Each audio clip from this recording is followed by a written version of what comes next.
My final video for this morning is one that is different in a way. I couldn't find a subject for this. It's quite hard. I did a research yesterday, a quick research, and shockingly what I discovered from the research that I was doing, I looked up, and that was Seventh-day Adventist Church sued for sexual harassment, etc. And I decided to look up, some sexual scandals in the church, since we know of the infamous Jimmy Swaggart and who else, Benny Hinn, was alleged to have had an affair also. So we know that a lot of pastors tend to abuse their authority and indulge in extramarital affairs. But what's interesting, I'm not saying that these other churches are perfect, not by any means. I was looking up sex scandal in the New Testament of God and sex scandal in the prophecy. And what's interesting was that you have to really dig deep to find anything on prophecy and New Testament. And when you did, all you find is information how to live a clean life, holy life. I'm not saying that prophecy don't have scandal. I just couldn't find any, or New Testament. However, when I looked at Seventh-day Adventist leaders and conference and pastors and elders, the first page was packed with Seventh-day Adventists, having extramarital affairs and indulging in fornication, etc.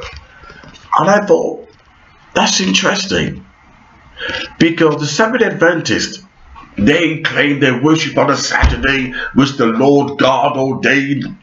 They keep the Sabbath, they keep the law, they're perfect. Nobody else, is perfect, only them. They're the first fruit, they're the remnant, the chosen one, the true God of the Israelites, spiritual Israels, etc. And yet these people are the biggest fornicators. I've even heard of the women who get pregnant outside of the world and enjoy Seventh-day Adventist, etc., looking for a good man. So the Seventh-day Adventist Church is riddled with sex scandal. And these people are perfect. But wait for the shock. It gets worse than that. In England, 90% of the Seventh-day Adventists are blacks. These are people who say they're perfect, they're like Jesus. They keep the Sabbath, they keep the law. From Friday to Sunday, they're thinking about God. You think to yourself, from Friday to Sunday, sunset, you're perfect. You're really cleansing yourself. This real purging and spiritual purification. Yet these blacks, they hate white people. These Seventh-day Adventists, they hate white people. Why? For the simple reason they were campaigning and fighting over political positions in office. This is what happens when your church becomes a business enterprise. This is what happens.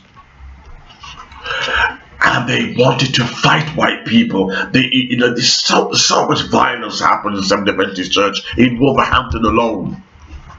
But that's a long story.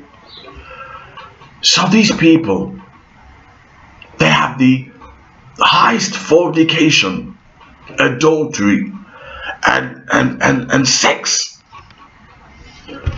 A Seventh-day Adventist friend of mine, listen to his excuse.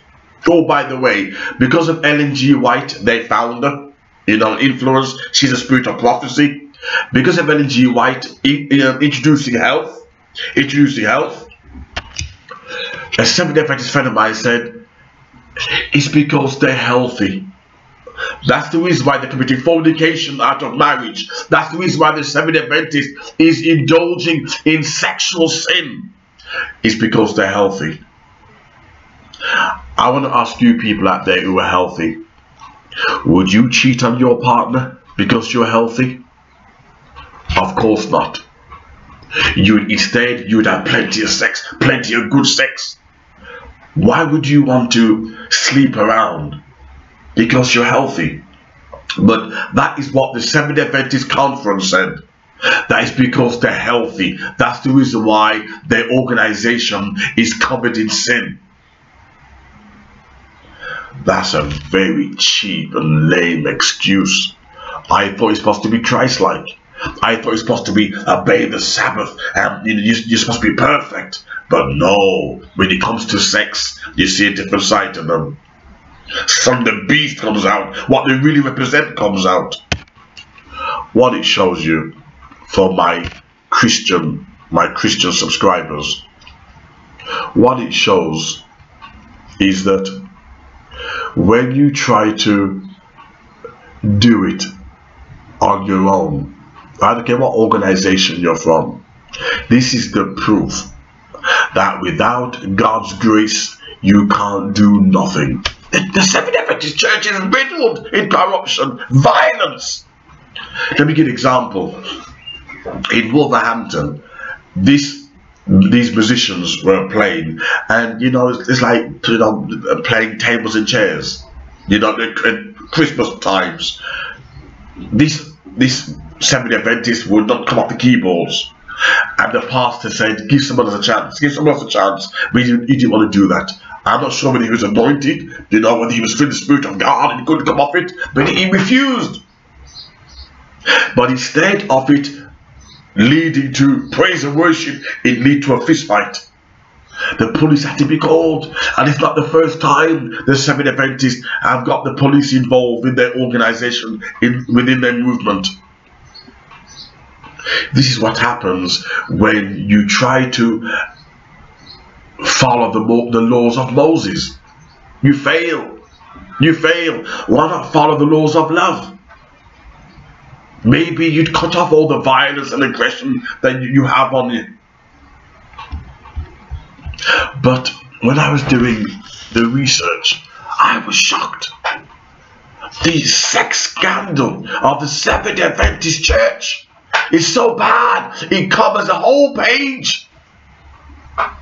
Whole page. If you give me 2 seconds, I'm just thinking about this. I think it was in New York, a Seventh-day Adventist church was sued for sexual harassment. The pastor there. And you know the reason why he was sued? Wait for the shock. Do you know why? What happened was, this pastor says women, this church women, he's used to the women throwing themselves at him. Used to the women throwing themselves at him. And this woman wants to be holy, wants to live a good life. She was married. She wants to be faithful to her husband and read the Bible. But no, he didn't want that. Don't read the Bible. Read my dick. Read my sausage. Don't read the Bible. Never mind that. This was a practicing pastor who claimed he loved Jesus. He claimed that he's better than anybody else. He claims he's better than the atheist. He claims he's better than the sinner. Why? He's a Seventh-day Adventist. But he harassed this woman to give him sex. And as a result, she couldn't take any more. She sued the Seventh-day Adventist Movement. She couldn't take any more. This God-fearing woman, this righteous woman. Many churches, they cover it. They cover it. They keep it quiet. Shh. Pretend we're holy. Pretend we're holy. We got a face to show to society. And these people, they judge the atheist, yet they have no love in them. Jesus says, "You hypocrite. You lied hypocrite. You're like a dead man's bone, like a dead man's graveyard. You know, the gravestone, you paint it beautiful and white, beautiful and white. The inside it is nothing more than dead men's bones. And that's what most religious people are. They look good on the outside. They look beautiful. I'm better than you because I believe in God. Really? You look at their lives and you realize it's all a front. And that's why Jesus said, the prostitute and the thieves, they go to heaven first.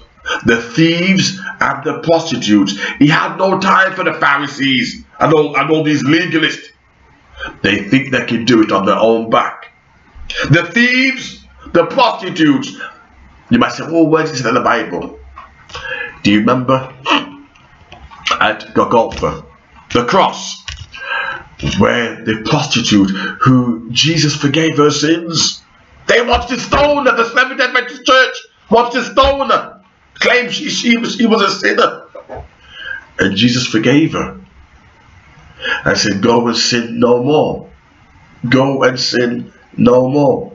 The law of Moses says, kill her, kill her. Not the men, kill her, the woman. Muhammad says, kill her, kill her. Jesus said, no. No, he forgave her. Muhammad, Islam says, kill the woman, beat her. But Jesus says, no. No, I forgive you. And that same prostitute, with tears in her eyes, washed the feet of Jesus with tears in her eyes. The prostitute did that. The rich man, the lawyer, the rich man says, look at the perfume. Look what he's doing, washing his feet with that perfume. The rich man, those driving limousines, the mega churches, the Benny Hinn, the Creflo Dollar. Look what she's doing. Jesus said, leave her alone. Leave her alone. She knows what she's doing. And at the cross, it was women. It was women. Think about it. Women were seen as low in those days. It was women that first witnessed the resurrection. And it was women that stuck around even when his own male disciples fled. It was women. But the Seventh-day Adventist, no, no, no, no, no. We are perfect. We are perfect. We can do things on our own. No, you can't. Look at the state the Seventh-day Adventist Church is in. Always in scriptural war. You're always at war over theology, sorry. You're always at war over theology. Your church is divided. Seventh-day Adventists are full of racism.